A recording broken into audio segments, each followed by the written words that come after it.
So here we're given an equation and we're asked to determine if it's a sphere. If it is a sphere, we're asked to find its radius and its center. So here a couple of things we need to remember is the standard equation of a sphere. Standard equation of a sphere is in the form x minus a squared plus y minus b squared plus z minus c squared is equal to r squared.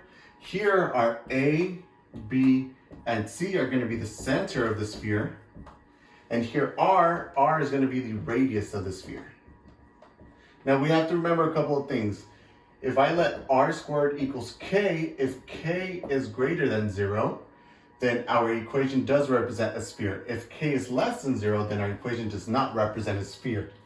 So here we're going to go ahead and get started using our equation up above.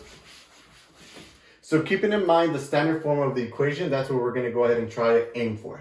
So here we have x squared plus y squared plus z squared minus 2x plus 4y is equal to 4. Here what I'm going to go ahead and do is group like terms. So here if I know that I have x's, I'm going to group them together. Y's I'm going to group together.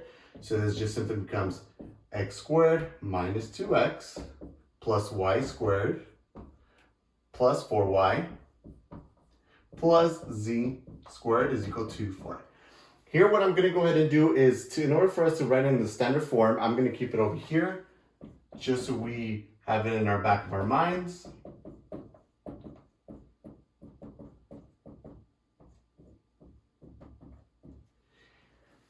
So here, what I'm going to do is complete the square. So here, I'm going to complete the square for my x's, for my y's, and for the z's as well, but I don't necessarily need to do it, since it's going to be pretty simple, as we see later on. So here, remember, in order for us to complete a square, we need to have b, divide that by 2, then squared. So here what I'm going to go ahead and do is start completing the square. So I'm going to treat each variable as my own quadratic. Here are my y's and here are my x's. So here I'm going to treat my negative 2 as my b. So then I know this becomes x squared. Here I'm going to keep the minus 2x. Here I'm going to complete the square using this here. So my b is negative 2. Negative 2 divided by 2 squared. This gives me negative 1 squared, which simply gives me 1. So I'm going to go ahead and add 1. Then I'm going to have plus y squared plus 4y. Here I'm going to treat my 4 as my b. So once again, I'm going to go ahead and plug it into the equation. I have 4 divided by 2 squared. This gives me 2 squared, which simply gives me 4. So here I'm going to add 4. Then I kept my z squared. Then here I have my 4. Now we have to remember, whenever we're doing equations, if we add something to the left side, we have to add it to the right side. So here I added a 1 and I added a 4.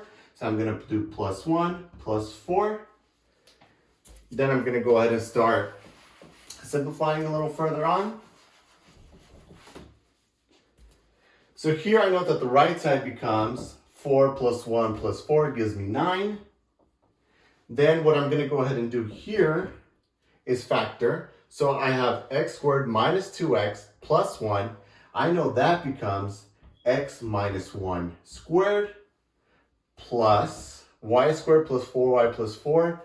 I know that gives me y plus 2 squared. Here's z simply becomes z minus 0 squared. And all this is equal to 9. Then I'm going to go ahead and start simplifying a little bit further. So I have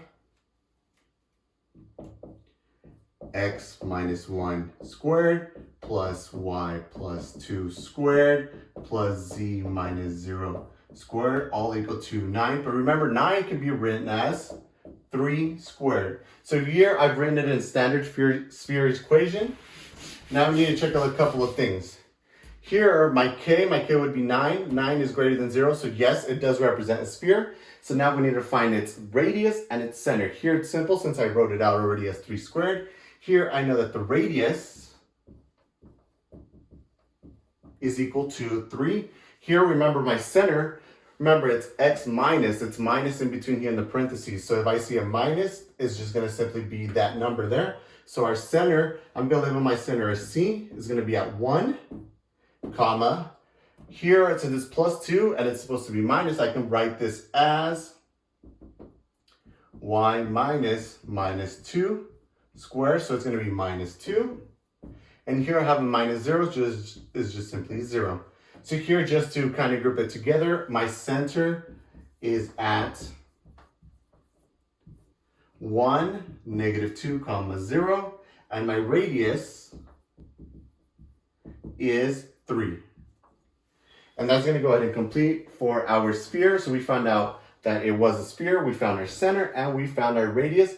Here, the only difficult part was just to remember our standard form equation of a sphere. Once you have that down and you manipulate our equation to match that, then you can just simply identify what your center is and what your radius is, assuming that it is a sphere, using k is greater than 0. It is a sphere, k less than 0. It is not a sphere.